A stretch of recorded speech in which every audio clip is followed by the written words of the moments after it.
اس سب کے باوجود نا وہ اپنے ابا سے نفرت نہ کر سکا. وہ ان سے اتنی ہی محبت کرتا تھا جتنی پہلے کرتا تھا. ابا ویسے اب بیمار رہنے لگے تھے. ممی کبھی کبھی ان کو ڈاکٹر کے پاس لے جایا کرتی تھی، مگر ان کے اخراجات، اس کی پڑھائی، ممی کو کبھی کبھی ڈبل شفٹ میں بھی کام کرنا پڑتا تھا. رات میں کبھی کبھار وہ ممی کو لاؤنج میں پاؤں کے اوپر کر کے تلوؤں پہ بنے چھالوں پہ دوا لگاتے دیکھتا تھا. ان کے ہاتھ سوئی، موتی، کپڑے، دھاگے اور کینچی سے آشنا ہو کر اب سخت پڑ چکے تھے.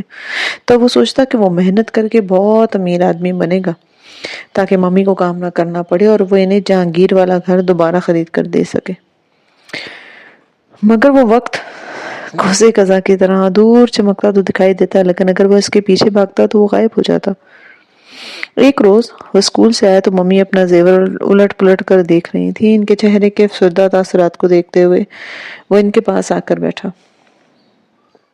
ممی، کیا آپ اپنا زیور بیچ دیں گی جیسے دادا نے جہانگیر والا گھر بیچا تھا؟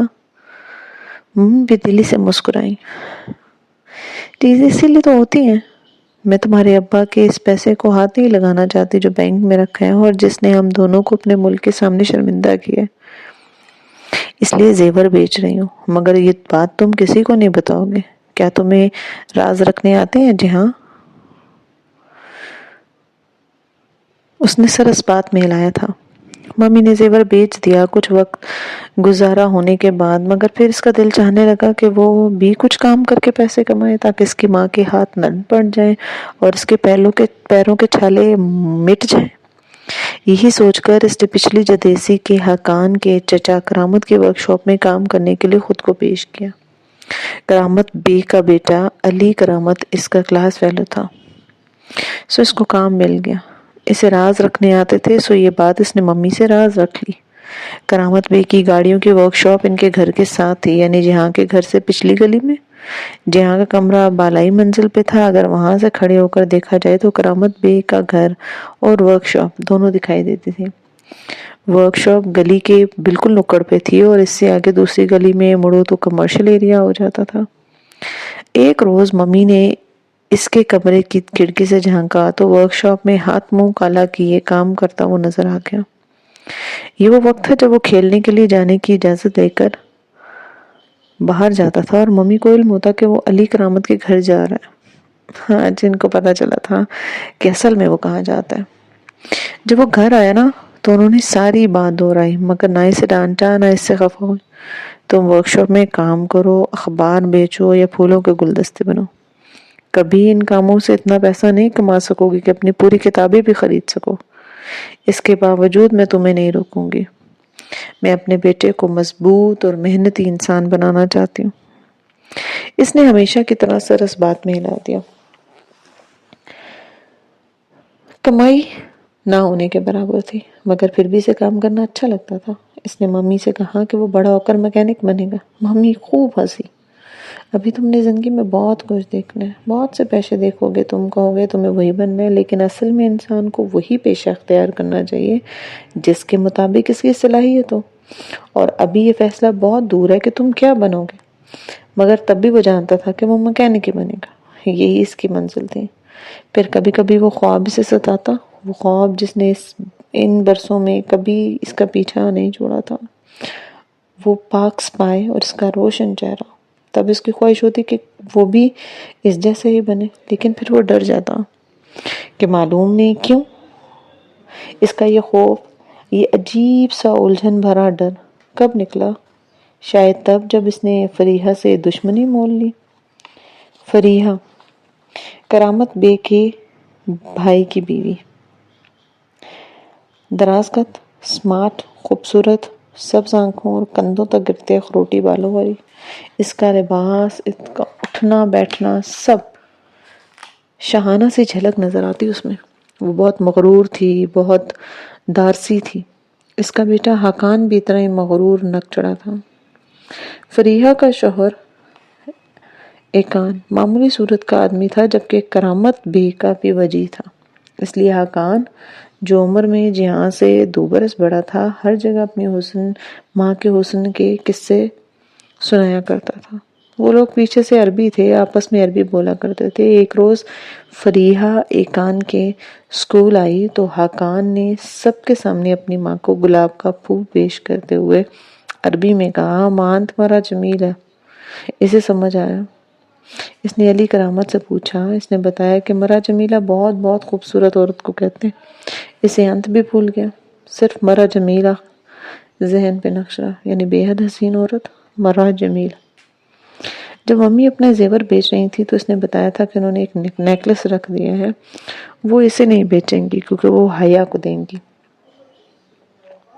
تم ہمیشہ یاد رکھنا میں تمہاری شادی اپنے بھائی کے گھر سے ہی کروں گی، اس لیے تمہیں استنبول میں کوئی بھی لڑکی خوبصورت نہیں لگنی چاہیے، سن لیا تم نے؟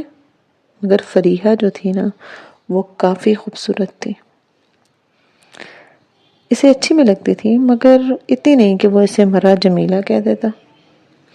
حقان سے اس کا جھگڑا گیم کے دوران ہوا تھا۔ ورکشاپ میں کام ختم کر کے وہ جدیسی میں کھیلتے علی کرامت، حقان اور دوسرے لڑکوں کے ساتھ شریک ہوا تھا۔ حقان کو اعتراض تھا مگر علی کرامت کا کہنا تھا کہ جب دوسرے آدھی گیم کے دوران شامل ہو سکتے ہیں تو جی ہاں کیوں نہیں۔ اس کا اشارہ حقان کی جانب تھا جو گزشتہ روز اسی طرح شامل ہوا تھا۔ مجھ میں اور اس میں کیا فرق ہے؟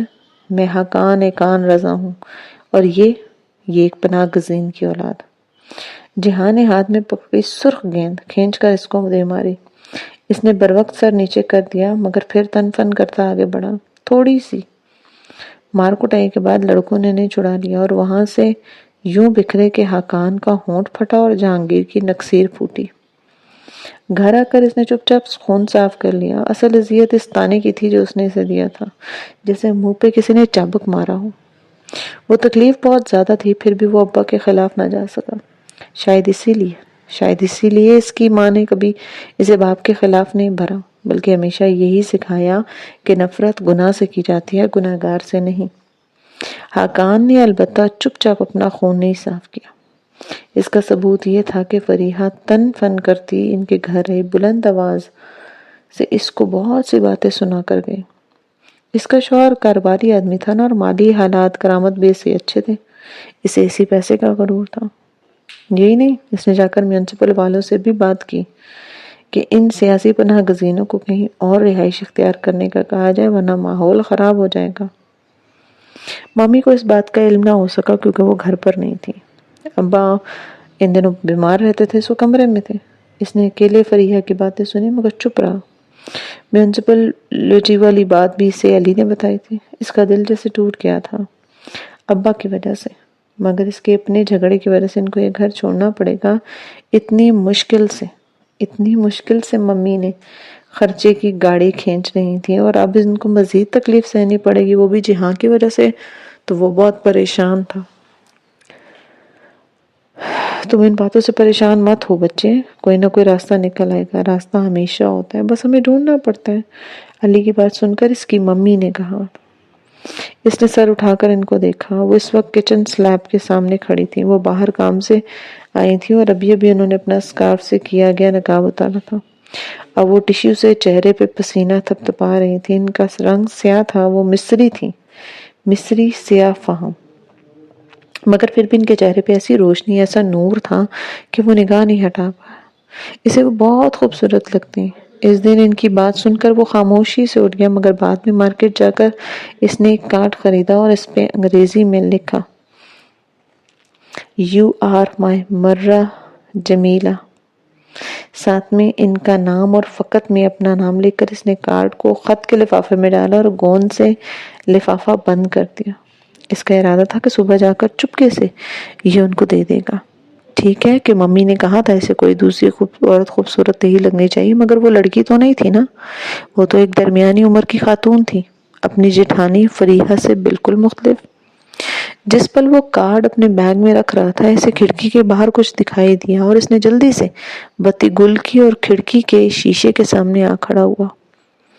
باہر رات پھیلی تھی۔ فریحہ کا گھر جہاں کرامت بے اور ایقان دونوں کے خاندان اکٹھے رہتے تھے اور کرامت بے کی ورک شاپ سامنے دکھائی دیتی تھی۔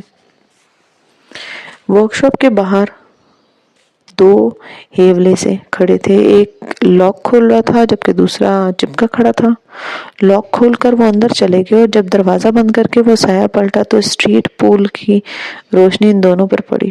لاک کھولنے والے کا چہرہ واضح ہو گیا تھا جو کرامت بے کا تھا، جبکہ اس کے پیچھے موجود لڑکی اس وقت پلٹی تھی۔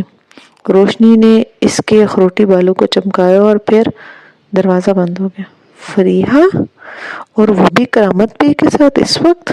استنبول میں رہنے والا ایک 13 سال کا لڑکا یہ سمجھنے میں کیسے چونک سکتا تھا، مگر یقین کرنا، اس دھوکے کو جذب کرنا یہ بہت مشکل تھا۔ وہ کتنی ہی دیر توحید کے عالم میں وہیں بیٹھا رہا۔ پھر ہر رات اس نے ان پر نظر رکھنا شروع کی۔ وہ ہر رات نہیں آتے، 2 3 دن بعد آیا کرتے تھے۔ قریباً 1 مہینے بعد اس نے فریحہ کو سرے راہ اس وقت روکا جب وہ صبح پر واک پر تیز چلتی جا رہی تھی۔ لیڈی خان، کیا آپ مجھے اپنا 1 منٹ دے سکتی ہیں؟ فریحہ نے گردن موڑ کر کچھ اچنبھے کچھ نخوت سے اسے دیکھا۔ بولو۔ ثانیہ کی باتیں تب بھی اس کے ذہن میں گھوم رہی تھی جب وہ اپارٹمنٹ بلڈنگ کے لفٹ سے نکلا۔ پرانی یادیں کسی ٹوٹے کانچ کی صورت ماس میں کھپ گئی تھی۔ ان کو کھینچ کر نکالنے کی تکلیف کا تصور ہی جان لیوا تھا۔ اس نے سست روی سے فلیٹ کے دروازے میں چابی گھمائی، دروازہ کھولا تو اوپر کہیں سے پانی سے بھری ڈبی آ گئی۔ وہ عین ڈور میٹ پر گری تھی جیسے کارپیٹ گیلا ہو گیا۔ اس نے توجہ دیے بغیر دروازہ بند کیا اور اکثر ایسی چیزیں گھر میں چھوڑ جاتا۔ اگر ڈبی ابھی گری تھی تو اس کا مطلب اس کے فلیٹ میں اس کے جانے کے بعد کوئی داخل نہیں ہوا تھا۔ ڈبی دوبارہ بھر کر رکھی جا سکتی تھی مگر کارپیٹ پر نشان ضرور ملتے۔